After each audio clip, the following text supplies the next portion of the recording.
This is a lecture from Open Tuition. For the free lecture notes that go with this podcast, please visit opentuition.com. Performance evaluation. Where did we come across performance evaluation? I've already mentioned it 2 or 3 times this morning. Performance evaluation, what's involved? Who gets involved in performance evaluation? Who? Non-executive. Who? Non-executive. Non-executive directors. Which committee? Nomination. Remuneration committee. They will be the ones who are looking at the performance evaluation. The combined code contains a framework for assessing the performance of individual directors as well as the performance of the board as a whole.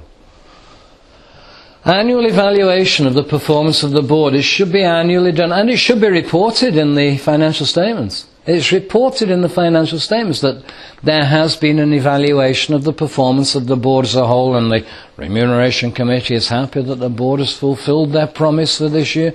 How open, honest, transparent it would be if the remuneration committee felt that they hadn't fulfilled their promise for the year is an interesting question.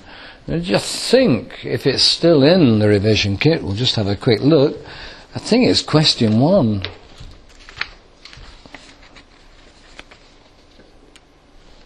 Yes, it is. Question 1.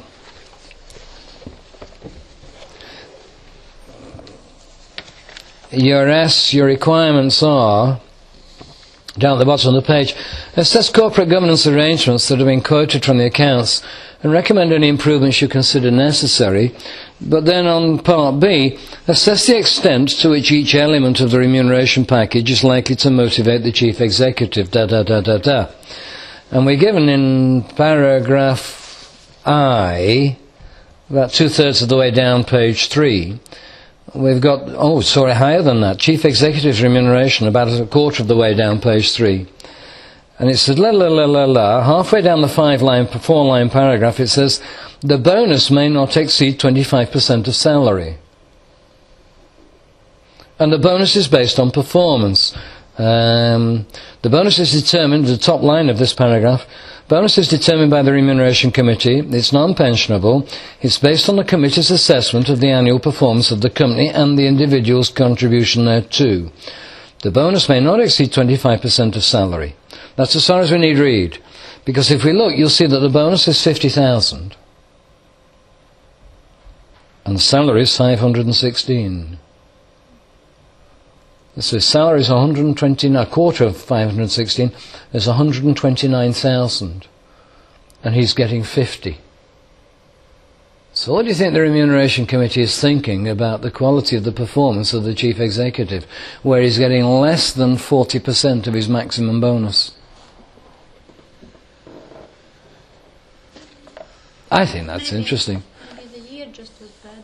Maybe who? Maybe it was crisis in the world, and it was bad. Maybe there's a crisis in the world, and how often does a world crisis happen? I mean, for heaven's sakes.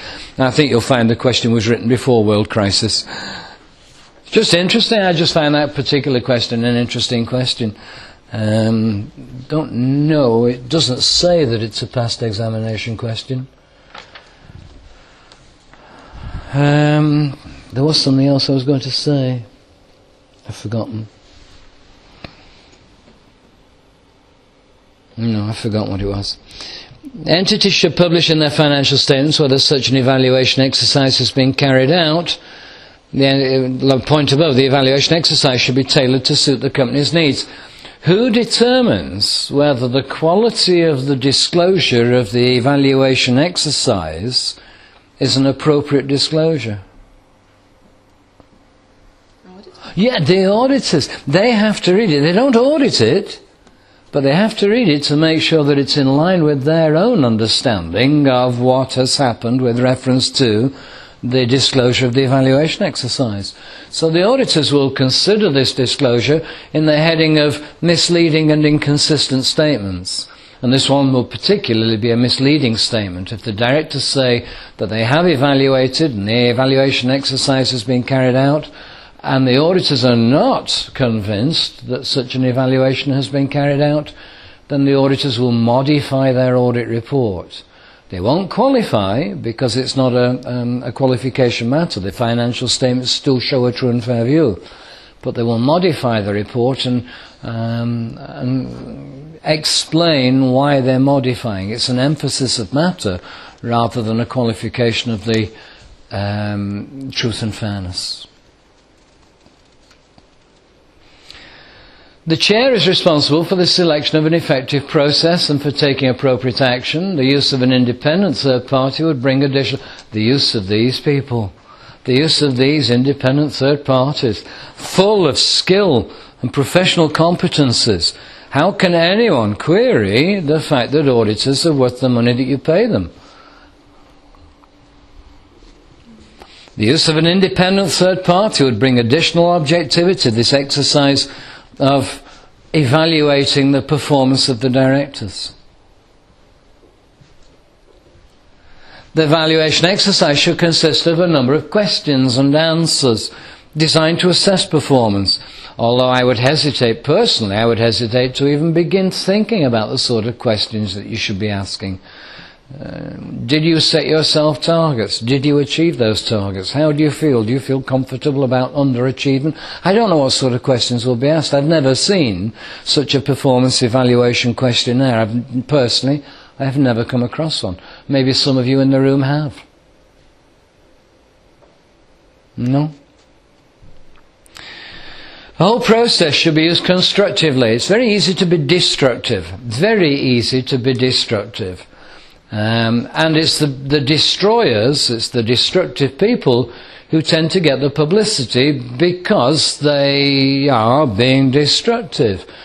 The constructive people, the people who like the things as they are, if you go to a restaurant, you have a good meal, do you actually make a point of calling the manager over and saying that was a really good meal? If you go to a restaurant and you have a bad meal, then do you make a point of calling the manager over and saying that was awful? And the likelihood is you'd rather be more destructive and say that was a dreadful meal than constructive and say that was really nice. Because it's a normal thing, isn't it? If I'm teaching a room of 50 students, there may be one or two who... Oh, right. There may be one or two who don't like how I teach it, in which case they will complain and be destructive. But there may be 48 who do like the way I teach it, but they won't say anything. So all that I get is bad reports. It could be the other way around. It could be there may be one or two who do like the way I teach it, and 48 who don't, in which case my bosses, or John in this case, would get 48 letters of complaint. So... it's the people who are negative whose voice tends to be heard. Strike actions, industrial strike actions are the same. Not everybody who works for the workforce, who works for the company, is necessarily in favour of a strike. So it's the revolting ones, it's the ones who are in revolt, it's the ones who feel bitter and angry who will make their voices heard. And it's the same with this. The whole process should be used constructively as opposed to destructively. We need a means to improve effectiveness, to maximise strengths, to identify where individual directors are showing particular individual strengths, and then to take full advantage of those strengths. It's a constructive exercise. It's not intended to demoralise, deflate, upset, criticise. It's not intended for that. It's intended to improve the company's board's performance for the future. The results of the board evaluation should be shared with the whole board. So here I am as an independent evaluator, as an independent person who's been asked to evaluate, and I will sit down with the board and I will say, I think the board has underachieved. I think you've done better than last year, and you've done better than maybe you anticipated, but I still think you could do better. As a board, I think you have underperformed. Now, individually, privately, quietly, I will talk with each of you. And do you remember I said that collectively you've underperformed? Actually, it was only you that's underperformed. You're holding everybody else back. You really should be trying harder and achieving better results. And then I'll meet with you individually and say, do you remember I said the board underperformed? That doesn't apply to you. I was really impressed with your performance. So individually, privately, not publicised, the person who called upon to evaluate would meet the individual directors and the chair. The chair himself may be the person who's done the evaluation. All right, page 35, board committees. Remind me, board committees. Give me some board committees. The committees, the subcommittees of the board. Audit committee. Yeah. Remuneration. Remuneration, yeah. Risk committee.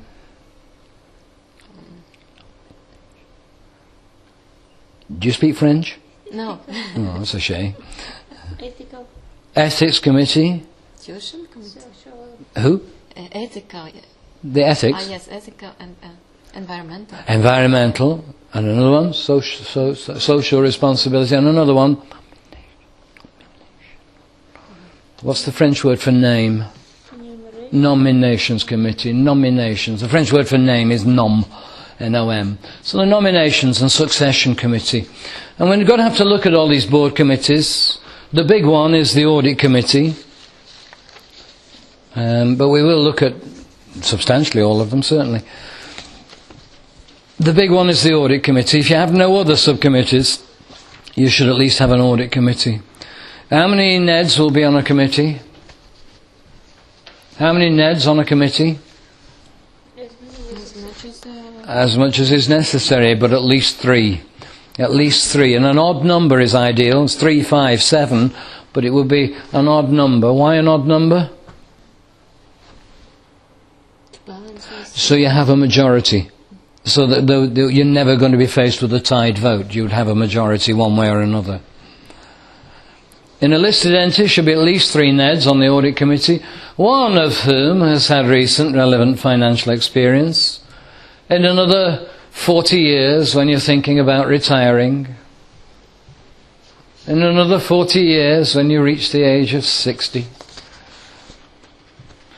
You will have had recent relevant financial experience, and you're therefore an appropriate person for a company to approach and say, would you be interested in serving on as a non-executive director for our company? You, for instance, may be approached by any of your former clients. If you're still working as an auditor in 40 years' time and then you retire, one of your clients may very well turn around and say, Andres, would you be interested in serving as a non-executive director? And you would say... Me, I would say no. You would say yes? No, you would say no. Why would you say no? Why would you say no? Why would you say no? Why would she say no? I wouldn't. Because she would, because she's not independent. She's had a relationship with the company for the previous 40 years as an audit manager or partner. She's no independence. She's not coming with a fresh pair of eyes. She's not coming with clean hands, as the law might say. We want somebody who has had no relationship with the company in the preceding period, or certainly not within the relatively recent preceding period, so that they can come with an objective viewpoint, so that they can stand back and say, surely that can't be happening. I never realised that this sort of thing happened in this type of company. No, you would say no. But if one of her clients were to approach you and you have no idea who her clients are, then you would be appropriate to be appointed as a NED. No, I would say no. You would still say no, because having worked for 40 more years, you want to rest now, and I don't even want to turn up for 6 meetings and earn £45,000. Because they don't receive a remuneration. So The audit committee members don't receive remuneration. Well, they will. They will in time. It'll catch up. It'll catch up. It'll catch up. You'll find that your own acceptance levels by people who are nominated to serve on audit committees or nominated to be NEDs, at the moment there may not be any normal standard remuneration for them here in this part of the world, but it will happen. It will happen.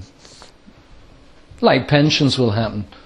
Pensions will start to be a commonplace, and it will be part of the attractiveness that a prospective employer can offer a prospective employee. The company has its own pension fund, and you will automatically become a member if you stay with us for 2 years. So pension funds and company pensions being provided will happen for you. It's not that long ago that you were able to drive cars without insurance, is it? was within the last 7 or 8 years that driving a car without insurance was normal, and now, in theory at least, you have to have insurance.